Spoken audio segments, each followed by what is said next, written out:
बड़की अम्मा हमें तो गाना सुनाई देवी। हाँ भैया पुतो गाना सुनिए, पढ़ाई लिखाई कर दियो तो इनके खटिया निकले लागत है, इनके मौत हुए लागत है। अब गाना सुनिए, गाना सुने कह दियो और दुआ हुआ सुने कह दियो तो चुटकुला सुने कह दियो तो ये आए आगे रही है और कोनो काम कह दियो और किताब उठा कह दियो तो इनके खटिया निकले लागत है, इनके दरिद्र मौत हुए।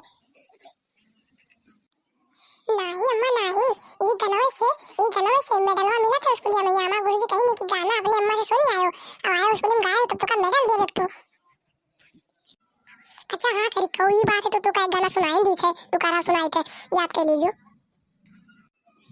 जेके भाईल बाबिया उ त मजा मरी है तो करी कहू दैरे पुतौ का करबौ रड़वौ तो का करबौ।